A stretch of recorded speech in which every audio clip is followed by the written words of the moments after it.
Hello दोस्तों, the level up your life channel में आपका स्वागत है। आज हम बात करने वाले हैं दुनिया की सबसे बेस्ट धार्मिक बुक का, जिसका नाम है रामायण, जिसको लिखा है महर्षि वाल्मीकि जी ने। रामायण वाल्मीकि द्वारा रचित संस्कृत महाकाव्य है, जिसमें श्री राम की गाथा है। इसे आदि काव्य तथा इसके रचयिता महर्षि वाल्मीकि को आदि कवि भी कहा जाता है। संस्कृत साहित्य परंपरा में रामायण और महाभारत को इतिहास कहा गया है और दोनों सनातन संस्कृत के सबसे प्रसिद्ध और लोकप्रिय ग्रंथ हैं। रामायण के 7 अध्याय हैं जो कांड के नाम से जाने जाते हैं। इसमें कुल लगभग 24,000 श्लोक हैं। इसके बाद की संस्कृत एवं अन्य भारतीय भाषाओं के साहित्य पर इस महाकाव्य का बहुत अधिक प्रभाव है तथा रामकथा को लेकर अनेकों रामायण रचे गए हैं। लेकिन आज हम बात करने वाले हैं रामायण के अनमोल वचन के बारे में। हमेशा प्रसन्न रहना कुछ ऐसा है जिसे प्राप्त करना कठिन है। कहने का अर्थ है प्रसन्नता और दुख किसी के जीवन में आते जाते रहते हैं और ऐसा नहीं हो सकता कि लगातार सिर्फ प्रसन्नता ही बनी रहे। केवल डरपोक और कमजोर ही चीज़ों को भाग पर छोड़ते हैं, लेकिन जो मजबूत और खुद पर भरोसा करने वाले होते हैं वे कभी भी नियत या भाग्य पर निर्भर नहीं करते। दुख व्यक्ति का साहस खत्म कर देता है, वह व्यक्ति का सीख खत्म कर देता है, हर किसी का सब कुछ नष्ट कर देता है। दुख से बड़ा कोई शत्रु नहीं। बच्चों के लिए उस कर्ज को चुकाना बहुत मुश्किल है जो उनके माता पिता ने उन्हें बड़ा करने के लिए किया है। किसी भी नेक उद्देश्य की प्राप्ति के लिए निम्नलिखित गुणों का होना आवश्यक है: उदास व दुखी न होना, अपने कर्तव्य पालन की क्षमता अथवा कठिनाइयों का बलपूर्वक सामना करने की क्षमता। यदि जीवित रहेंगे तो सुख, दुख और आनंद की प्राप्ति कभी न कभी अवश्य होगी। सर्वनाश के प्रमुख 3 कारण इस प्रकार हैं: दूसरे के धन की चोरी, दूसरों की पत्नी पर बुरी नज़र और अपने ही मित्रों के चरित्र व अखंडता पर शक। उदास न होना, कुंठित न होना अथवा मन को टूटने न देना ही सुख और समृद्धि का आधार है। क्रोध हमारा शत्रु है और हमारे जीवन का अंत करने में समर्थ है। क्रोध हमारा ऐसा शत्रु है जिसका चेहरा हमारे मित्र जैसा लगता है। क्रोध एक तलवार की तेज धार की भांति है। क्रोध हमारा सब कुछ नष्ट कर सकता है। किसी भी व्यक्ति की वास्तविक स्थिति का ज्ञान उसके आचरण से होता है। जो किसी से धन व सामग्री की सहायता लेने के पश्चात अपने दिए हुए वचन का पालन नहीं करता तो वह संसार में सबसे अधिक बुरा माना जाता है। वीर व बलवान पुरुष कभी क्रोधित नहीं होते। धन, सुख, संपत्ति व समृद्धि सभी धर्म के मार्ग में ही प्राप्त होते हैं। अत्यधिक लंबे समय की दूरी या ओझलपन से प्रेम व स्नेह में कमी आ जाती है।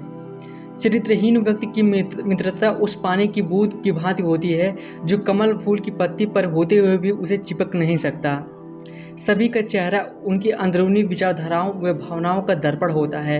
इन विचारधाराओं व भावनाओं को छुपाना लगभग असंभव होता है और देखने वाला उन्हें भांप सकता है। पिता, गुरु व ज्येष्ठ भ्राता जो धर्म का पालन का ज्ञान देते हैं वे सभी पिता समान होते हैं। जो व्यक्ति निरंतर शोक करते रहते हैं उन्हें जीवन में कभी सुख नहीं मिलता। मैं रिश्तेदारों के आचरण से भली भांति परिचित हूँ। वे अपने रिश्तेदारों की मुसीबत में आनंदित होते हैं। उदासी अत्यंत बुरी चीज होती है। हमें कभी भी अपने मस्तिष्क का नियंत्रण उदासी के हाथ में नहीं देना चाहिए। उदासी एक व्यक्ति को उसी प्रकार मार डालती है जैसे कि एक क्रोधित सांप किसी बच्चे को। अपने जीवन का अंत कर देने में कोई अच्छाई नहीं होती।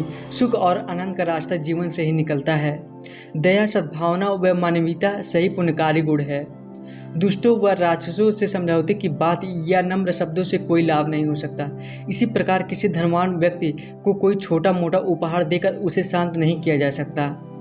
बड़े कहते हैं कि विद्वानों व बुद्धिमानों से परामर्श ही विजय का आधार होता है। उत्साहहीन, निर्बल व दुख में डूबा हुआ व्यक्ति कोई अच्छा कार्य नहीं कर सकता। अंततः वह धीरे धीरे दुखों की गहराइयों में डूब जाता है। बिन पानी के बादलों के गरजने से बरसात नहीं होती। सच्चे वीर और पहलवान फालतू में नहीं दौड़ते, वे युद्ध में अपना शौर्य दिखाते हैं। जो अपनों का त्याग कर दुश्मनों के शिविर में चला जाता है उसी के पुराने शिविर के अपने ही साथी दुश्मन को मारने के पश्चात उसे भी मार डालते हैं। सत्यवादी व्यक्ति कभी झूठे वचन नहीं देते। दिए हुए वचन का पालन करना ही उनकी महानता का चिन्ह होता है। पतिव्रता स्त्री के आंसू धरती पर बेकार नहीं गिरती, वे उनका विनाश करते हैं जिनके कारणवश वे आंखों से बाहर निकले हैं। धर्म किसी देश के सभी लोगों को एकजुट रखने में समर्थ होता है। जिनके पास धर्म का ज्ञान है वे सभी कहते हैं सत्य ही परम धर्म है। अभिमानी व्यक्ति चाहे वह आपका गुरु, पिता व उम्र अथवा ज्ञान में भी बड़ा हो, उसे सही दिशा दिखाना अति आवश्यक है। दुख एक ऐसी व्यक्ति है जो ज्ञान और बल दोनों का विनाश होता है। दुख से बड़ा कोई शत्रु नहीं होता। झूठे व्यक्ति से लोग उसी प्रकार से डरते हैं जैसे जहरीले सांप से। धर्म सत्य में ही समाया हुआ है और ये संसार सत्य द्वारा ही चल रहा है। चाहे चंद्रमा की सुंदरता चली जाए, हिमालय हिम रहित हो जाए और सागर जल रहित हो जाए, तो मैं भी अपने पिता को दिया हुआ वचन नहीं तोड़ूंगा। उत्साह में अपार की शक्ति होती है। उत्साहित व्यक्ति के लिए कुछ भी असंभव नहीं होता। जानबूझ के मौत के मुंह में जाने वाले को कोई भी अच्छी राय न तो सुनाई देती है और ना ही भाती है। दुख हो या सुख, मित्र ही मित्र के काम आता है। मानव गलती कर सकता है, ऐसी कोई प्राणी नहीं जिसने कभी कोई गलती ना की हो। जो क्रोधित है वह उसमें अंतर नहीं कर सकता कि क्या बोला जा सकता है और क्या बोलने के अयोग्य है। ऐसा कोई अपराध नहीं है जो क्रोधित व्यक्ति नहीं कर सकता। ऐसा कुछ भी नहीं है जो वो बोल नहीं सकता। दूसरों की संपत्ति की चोरी करना, किसी अन्य की पत्नी की लालसा करना और मित्रों की ईमानदारी और चरित्र पर शक करना, ये तीनों व्यक्ति को विनाश तक ले जाते हैं। बोलने से पहले शब्द मनुष्य के वश में होते हैं, परंतु बोलने के बाद मनुष्य शब्दों के वश में हो जाता है। बोले गए शब्द ही एक ऐसी चीज है जिसकी वजह से इंसान या तो दिल में उतर जाता है या फिर दिल से उतर जाता है। अपनी बातों को हमेशा ध्यानपूर्वक कहें, क्योंकि हम तो कहकर भूल जाते हैं लेकिन लोग उसे हमेशा याद करते रहते हैं। नदी में गिरने से कभी किसी की मौत नहीं होती है। मौत तो तब होती है जब उसे तैरना नहीं आता है। परिस्थितियाँ हमारे लिए समस्या नहीं बनती। समस्या तो तब बनती है जब हमें परिस्थितियों से निपटना नहीं आता। जो व्यक्ति हमेशा रोना रोते हैं उन्हें जीवन में कभी सुख नहीं मिलता। अपने जीवन का अंत कर देने से कोई अच्छाई नहीं होती। सुख और आनंद का रास्ता जीवन से ही निकलता है। जो पाप तुम कर रहे हो उसका बंटवारा नहीं होगा। संत दूसरों को दुख से बचाने के लिए कष्ट सहते हैं। दुष्ट लोग दूसरों को दुख में डालने के लिए हैं। जननी और जन्मभूमि स्वर्ग से भी बढ़कर है। मित्रता या शत्रुता बराबर वालों से ही करनी चाहिए। परवरस को धिक्कार है। दुखी लोग कौन सा पाप नहीं करते हैं। ऐसा विचार करके दुखी ना हो कि विधाता का लिखा हुआ कभी मिट नहीं सकता। राजा को सदैव प्रजा का ध्यान रखना चाहिए। आपसी फूट मनुष्य को नष्ट कर देते हैं। सहयोग और समन्वय की सदैव जीत होती है।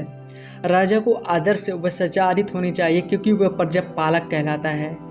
संतोष नंदन वन है तथा शांति कामधेनु है। इस पर विचार करो और शांति के लिए श्रम करो। ऐसे व्यक्ति विरले हैं जो विपत्ति का सामना करते समय हताश नहीं होते या भ्रम से अछत्र नहीं होते। महत्वाकांक्षा से युक्त मन सदैव रिक्त रहता है। ऐसा कोई व्यक्ति अब तक नहीं मिला जो वृद्धावस्था को जीत सका हो। जो यौवन विनय से विभूषित कृपालतों जैसे गुणों से प्रज्वलित है वही यौवन सुंदर है। अच्छे लोगों की संगत में बुरे से बुरा मनुष्य का भी सही आचरण होने लगता है। बलवान पुरुष कभी क्रोधित नहीं होते। अति संघर्ष से चंदन में भी आग प्रकट हो जाती है। उसी प्रकार बहुत अवज्ञा किए जाने पर ज्ञानी के भी हृदय में भी क्रोध उपज जाता है। नीच की नम्रता अत्यंत दुखदायी है। अंकुश, धनुष, सांप और बिल्ली झुककर वार करते हैं। संसार में ऐसे लोग थोड़ी ही होते हैं जो कठोर किंतु हित की बात कहने वाले होते हैं। दुनिया में दुर्लभ कुछ भी नहीं है अगर उत्साह का साथ न छोड़ा जाए। माया के दो भेद हैं, अविद्या और विद्या। असत्य के समान पातक पुंज नहीं है। समस्त सत्य कर्मों का आधार सत्य ही है। माता पिता की सेवा और उनकी आज्ञा का पालन जैसा दूसरा धर्म कोई नहीं है इस दुनिया में। प्रियजनों से भी मोहवश अत्यधिक प्रेम करने से भी यश चला जाता है। दुख और विपदा जीवन के ऐसे दो मेहमान हैं जो बिना निमंत्रण के ही आते हैं। किसी भी काम को अपने 100% सामर्थ्य के साथ करो, क्योंकि हम जो आज करते हैं उसी का फल हमें बाद में मिलता है। एक रचनात्मक व्यक्ति सफलता की व्यक्ति से प्रेरित होता है, ना कि किसी दूसरे की हार से। जहाँ हो वहीं से शुरुआत करो। जो तुम्हारे पास है उसी का उपयोग करो और जो तुम कर सकते हो वही करो। समस्या अंत की तरफ इशारा नहीं करती बल्कि रास्ता दिखाती है। क्या तुम जानना चाहते हो कि तुम क्या हो, तो किसी से पूछो मत, बस कर्म करो। तुम्हारा कर्म ही तुम्हें चित्रित एवं परिभाषित करेगा। लक्ष्य प्राप्त करने के बाद आपको क्या मिलता है यह इतना महत्वपूर्ण नहीं जितना लक्ष्य की प्राप्ति के बाद आप क्या बनते हो वह महत्वपूर्ण है। अपनी आंखों को हमेशा आसमान की तरफ रखो और अपने पैरों को हमेशा जमीन पर। नए सपने देखने अथवा नए लक्ष्य बनाने की कोई उम्र नहीं होती। इससे कोई फर्क नहीं पड़ता कि आप कितने धीरे चलते हो, जब तक कि आप कहीं रुक नहीं जाते। कभी भी अपने रहस्यों को किसी और को न बताएं, आपकी यह आदत आपको बर्बाद कर सकती है। अपने घर को छोड़कर किसी और के घर पे रहना किसी भी पीड़ा से ज़्यादा कष्टदायी है। जब भी कोई भय आपके नज़दीक आए तो आपको उस पर आक्रमण कर उसे नष्ट कर देना चाहिए। भगवान मूर्तियों में नहीं है, आपकी अनुभूति ही आपका ईश्वर और आपकी आत्मा ही मंदिर है। हर किसी मित्रता के पीछे कोई ना कोई स्वार्थ छिपा होता है, यह एक बहुत बड़ा सत्य है और यह सत्य हकीकत भी है। अगर कोई व्यक्ति कमज़ोर है तो उसे हमेशा ताकतवर है ऐसा ही प्रदर्शित करना चाहिए। किसी भी व्यक्ति को ज़रूरत से ज़्यादा प्रामाणिक नहीं होना चाहिए, क्योंकि जो प्रामाणिक व्यक्ति होता है वही लाइफ में ज़्यादा कष्ट उठाता है। दोस्तों की परीक्षा संकट में होती है और जीवन साथी की परीक्षा जब हमारा सभी धन नष्ट होता है तब होती है। अगर किसी व्यक्ति से भूतकाल में कोई भूल हो तो उसे वर्तमान को सुधार कर अपने भविष्य को अच्छा बनाना चाहिए। जो आपके सामने आपके कार्यों की प्रशंसा करे और आपकी पीठ के पीछे आपका काम बिगाड़ दे, ऐसे लोग सांप के समान होते हैं, उनसे दूर रहने में ही भलाई है।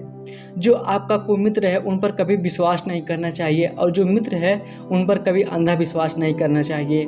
जो कार्य करने का निश्चय किया हो उसको खानगी रखे हुए शुरू करें और ख़त्म ना हो तब तक उसके बारे में किसी को ना बताएं। जो व्यक्ति जो कार्य निश्चित है उसे छोड़कर जो कार्य अनिश्चित है उसके पीछे भागे तो वह व्यक्ति उसके हाथ में आया कार्य भी खो देता है। जो व्यक्ति किसी से भेदभाव नहीं करता और सबके साथ अच्छा व्यवहार करता है वह जीवन में खूब प्रगति करता है। ऐसे आदमी की हर इच्छा पूरी होती है। जो व्यक्ति हमेशा अच्छा मीठा बोलता है, हर समय अपनी भाषा का ध्यान रखता हो और किसी भी परिस्थिति में बुरे शब्दों का उपयोग नहीं करता, वह व्यक्ति जीवन में हमेशा प्रगति करता है। हर मनुष्य में दया और प्रेम होना चाहिए। हर किसी के मन में अपने से छोटे के प्रति दया और अपने से बड़ों के प्रति सम्मान की भावना अवश्य होनी चाहिए। तो दोस्तों, उम्मीद करता हूँ इस रामायण के अनमोल वचन से आपको ज़रूर कुछ ना कुछ ज़रूर सीख मिला होगा और मुझे कमेंट में लिखकर बता सकते हैं कि आपको यह बुक समरी कैसी लगी। और उसके बाद मिलते हैं नेक्स्ट वीडियो में एक और बेस्ट बुक समरी के साथ। Thank you so much.